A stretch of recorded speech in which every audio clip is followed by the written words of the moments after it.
This tree is called a quipo or giant trunk tree. It's from the hibiscus family, but it really doesn't look like a hibiscus, at least a hibiscus like this. When I first saw this tree, what was very interesting to me was the bark and the trunk of the tree. It looked very artificial, like it was made out of metal or something, but up close it really is a tree. And its scientific name is Cavanicilicia plantanifolia. This giant trunk tree was planted in 1930. Like balsa wood, the quipo wood is very soft and is common to the lowland forests of Central and South America. So, you may have guessed it by now, we're at Foster Gardens in downtown Honolulu. We came to see butterflies, but in August there were not very many to see, unfortunately. But what's interesting as you get further away from the water and the beaches is how it can be somewhat hot and humid. So that is how our day started at Foster Gardens. But what the weather lacked was made up by these wonderful, large, and very unique-looking trees.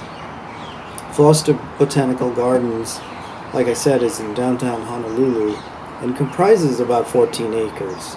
It was planted in the 1850s by Dr. William Hillebrand, and the highlights are the conservatory garden, the outdoor butterfly garden, and really interesting looking trees like the quipo tree that we just saw.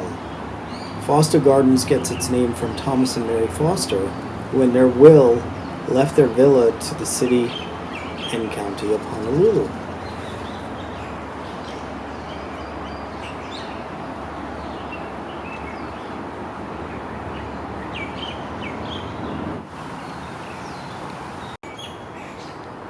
Another giant tree.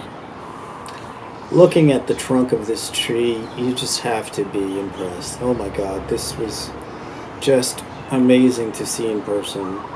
And it's called a baobab tree, or Adansonia digitata.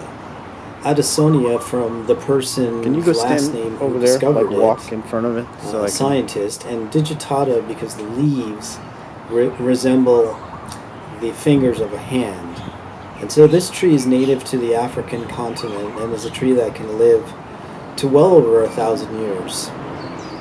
History has it that this particular tree arrived in the 1940s as a cutting from a tree in Sri Lanka.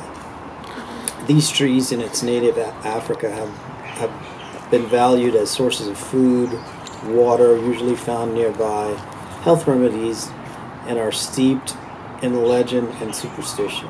It's a massive tree, as you can see in this clip.